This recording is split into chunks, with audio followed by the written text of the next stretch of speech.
It flew before the Allies knew jet aviation was even possible at combat scale. Before the first Allied jet ever fired a weapon in anger. Before most German pilots had even heard a rumor. A twin-engine jet aircraft streaked across the Bavarian sky in July of 1942. And the men who saw it were ordered to say nothing. Not to their commanding officers, not to their wives, not to anyone. The aircraft was the Messerschmitt Me 262. But here is what history textbooks rarely tell you, the story of how it got airborne. What nearly killed it, and how close it came to never existing at all, is far more dramatic than the machine itself. By 1941, Germany's war in the East had stalled in the mud outside Moscow. And the RAF's night bombing campaign against German industrial cities was growing bolder. Reichsmarshal Hermann Göring, whose Luftwaffe had failed to break Britain, was facing the uncomfortable arithmetic of a war that was no longer trending in Germany's favor. Piston engine technology had reached a ceiling. More horsepower could be squeezed from radials and liquid-cooled engines, but the fundamental physics were becoming limiting. Drag increased. Airframes grew heavier. The margins between German and Allied aircraft were narrowing in a way that deeply alarmed Luftwaffe planners. In the research offices of the Reich Air Ministry, the Reichsluft Fahrtrendienste, or RLM, a handful of engineers understood something that frontline pilots did not. The next generation of air warfare would not be one with better pistons. It would be one with entirely different propulsion. Jet propulsion. And Germany had quietly been developing the theoretical and mechanical foundations for it since the mid-1930s. The man at the center of that work was not a Nazi ideologue. He was an engineer. His name was Hans von Ohain, and his patent for a jet propulsion system had been filed in 1936. By August 1939, 2 weeks before Germany invaded Poland, a Heinkel Aircraft Company test pilot named Erich Warsetz had already flown the world's first jet-powered aircraft, the Heinkel He-178, from the Heinkel Works airfield at Rostock-Marigny. That flight lasted only a few minutes. It was a proof of concept, but it changed everything. What followed was the most consequential and chaotic secret aviation program in human history. The He-178 proved the principle. But a single-engine prototype with a range measured in minutes was not a weapons system. The RLM understood this, and even as they remained skeptical about investing heavily in what seemed like an expensive gamble, Professor Ernst Heinkel pushed forward.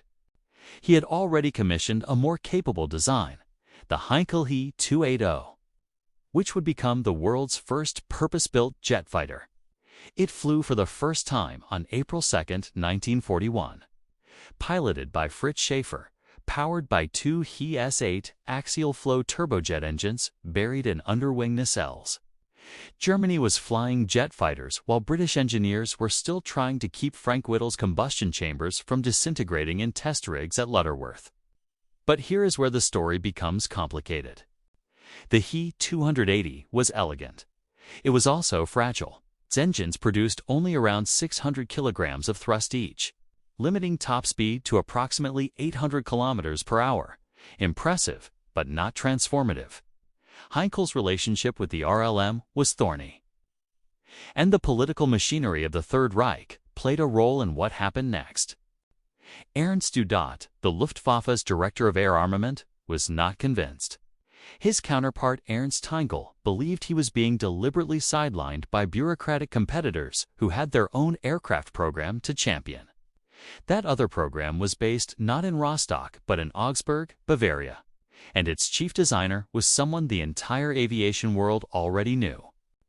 Professor Willy Messerschmitt had been designing fighter aircraft for Germany since the early 1930s.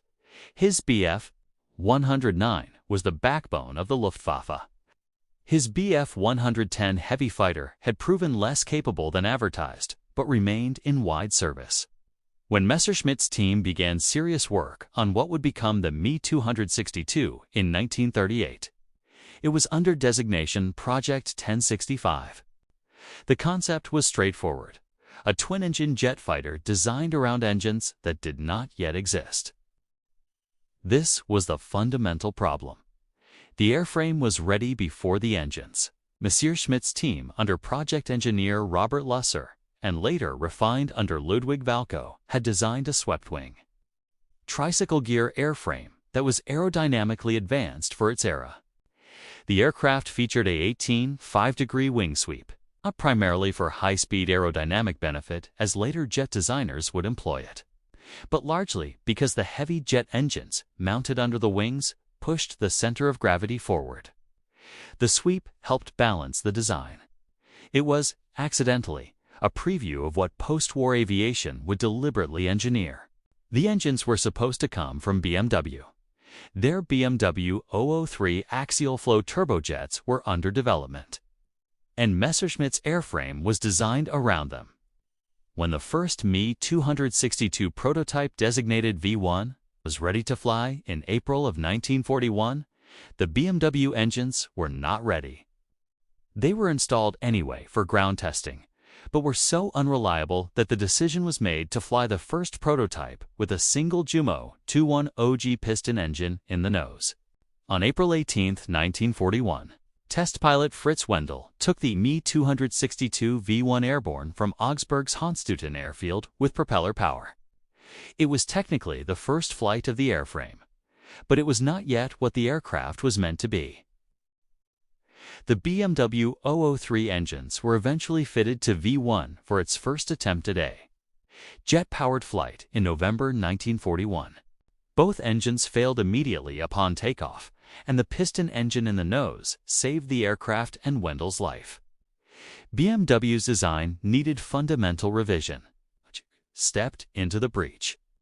Their Jumo 004 turbojet, developed under the direction of Anselm Franz at the Junkers Works in Dessau, was a more robust design, and by 1942 it was producing thrust levels that made genuine fighter performance possible. The Jumo 004 produced approximately 900 kilograms of thrust. It was the engine that would define the Me 262. Fritz Wendel flew the Me 262 under pure jet power for the first time on July 18, 1942. From the Lechfeld airfield near Augsburg, a test base that Messerschmitt would use extensively throughout the development program. Wendel's report was measured but unmistakable. The aircraft handled well. The acceleration was unlike anything he had experienced. His estimated top speed that day was in the range of 800 kilometers per hour. He noted that the aircraft was sensitive on the rudder at high speed, and that the engines had a disturbing tendency to flame out during rapid throttle changes. Jet engine surge was not yet well understood. Pushing the throttle too quickly could extinguish the flame, and restarting a Jumo 04 at altitude was not a reliable proposition. The technical challenges were significant and layered. Early Jumo 04 engines had severe issues with turbine blade erosion. Germany lacked adequate high temperature. Nickel alloys, the raw materials, were unavailable due to wartime shortages, and the blades were made from lesser materials coated with ceramic compounds that degraded under sustained high-temperature operation. Engine life on early production Jumo 004Bs was as low as 25 hours. A pilot could not simply push his aircraft to its limits without calculating how many hours remained before the turbines began to come apart. The landing gear presented another danger. The Me 262's original tailwheel configuration created a well-documented problem during takeoff. At low speed, the elevator had insufficient authority to raise the tail, meaning the aircraft accelerated down the runway nose high, with the jet exhausts aimed partially toward the ground. The solution was not elegant. Pilots learned to tap the brakes deliberately at speed to force the tail up, which transferred enough energy to the elevator for normal rotation. It was an unforgiving technique, and several early accidents were attributed to it. Through 1942 and into 1943, the program moved forward under a peculiar combination of secrecy and bureaucratic indifference. The RLM was not fully committed. Senior Luftwaffe commanders, accustomed to thinking in terms of proven equipment, were uncertain how to incorporate a revolutionary aircraft into existing doctrine. Some questioned whether the maintenance demands of jet engines could be sustained under field conditions.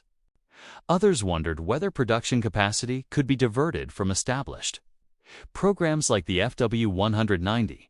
Then came the intervention that changed the program's trajectory and arguably, in hindsight, damaged it. In November 1943, Adolf Hitler was shown a demonstration flight of the Me-262 at Insterburg, East Prussia. His reaction was not what Messerschmitt or the Luftwaffe officers present had hoped for. Hitler asked whether the aircraft could carry bombs. He was told it could be modified to do so. He seized on this immediately. Germany's strategic situation in late 1943 demanded a response to Allied bombing of German cities. But also, in Hitler's mind, a weapon capable of striking back against the anticipated Allied invasion of Western Europe. He began referring to the Me-262 as the Blitz bomber. And he issued directives that production variants must retain a bomber capability. This decision inserted months of delay and engineering compromise into a program that had been on the edge of operational readiness. Messerschmitt's engineers were forced to examine bomb rack configurations on an airframe optimized for high-speed interception. The modifications added weight, altered handling, and complicated an already demanding production schedule. Göring, characteristically unwilling to contradict Hitler, allowed the directive to stand even as Luftwaffe officers quietly fumed. General Adolf Galland, perhaps the most respected fighter pilot in the Luftwaffe by that point in the war, had flown the Me-262 in May 1943 and filed a report of striking enthusiasm. He called it a quantum leap. He pushed repeatedly and forcefully for immediate deployment as an interceptor. He was overruled, reassigned, and eventually removed from his command position, a controversy that culminated in what became known as the Mutiny of the Aces. In early 1945, when senior Luftwaffe fighter pilots confronted Göring directly over the mismanagement of Germany's air defenses. Despite the delays, the Me-262 did reach operational units. Erprobungskommando 262, a test and evaluation unit established at Lechfeld under Major Wolfgang Speck and later Hauptmann Werner Thierfelder, began working toward combat employment in 1944. Thierfelder was killed in July 1944 when his aircraft was lost over Bavaria, likely engine failure, though exact circumstances were never conclusively determined. The program did not stop. By autumn of 1944, Jagdgeschwader 7 was forming as the Luftwaffe's primary Me-262 fighter unit, and Galland's ultimately approved experiment, Jagdverband 44.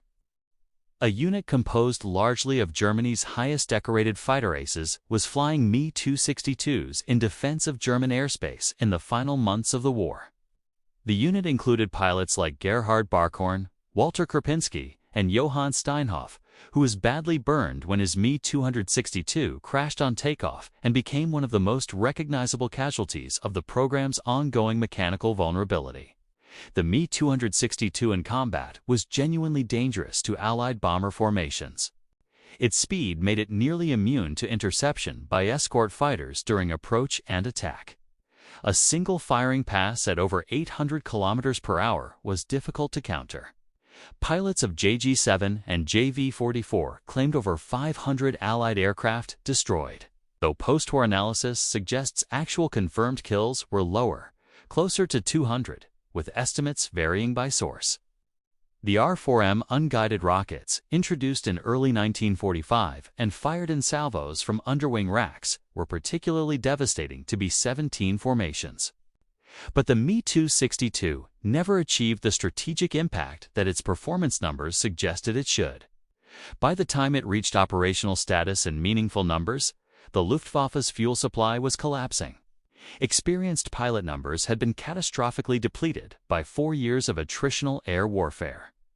And the Allies had adapted their tactics, notably tacking Me-262s during their slow and vulnerable takeoff and landing phases, when their speed advantage was neutralized.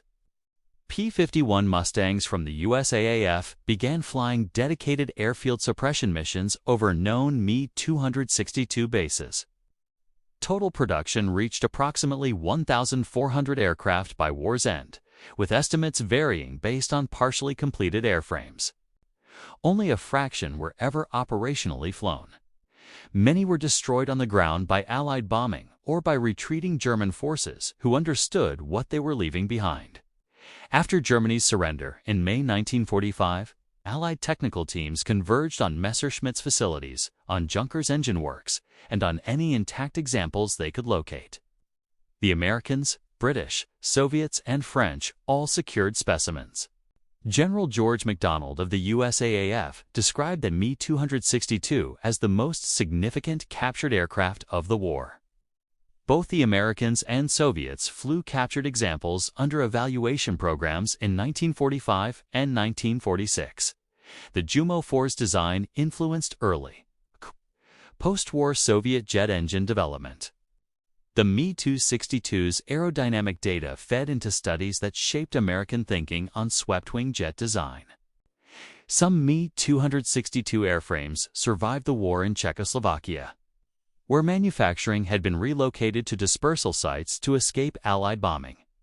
The Czechs flew rebuilt variants, designated S9-S, as late as 1951, making them the last operational Me-262s in the sky. The engineers who built it scattered into the New World Order of the Cold War. Anselm Franz, who had overseen the Jumo 004, emigrated to the United States and spent decades working for Aviation Lycoming on turboshaft engines. Willy Messerschmitt eventually resumed aircraft design in Spain, later returning to Germany. The knowledge these men carried did not disappear. It was absorbed, quietly, into the next 50 years of jet aviation. The Me-262 did not win the war for Germany. It never had the numbers, the fuel, the trained pilots, or the strategic coherence to do that. What it did instead was something arguably more lasting. It proved to every major power on Earth that the age of the piston engine was finished. It demonstrated in combat that jet propulsion was not a laboratory experiment. The aircraft that rewrote the definition of speed had flown in secret, struggled for years against engine failures and political interference, and reached the battlefield just late enough to lose. But it was never forgotten by the men who faced it. The Me-262 is the most documented secret of the Second World War's air war, and still, most of its story remains buried in technical reports and declassified Luftwaffe files that few people have ever read. There are dozens of programs like it, aircraft that flew in secret. Programs that were canceled, sabotaged, or simply lost to history. If uncovering those forgotten chapters of aviation history is the kind of story that matters to you, consider subscribing. There is more to uncover.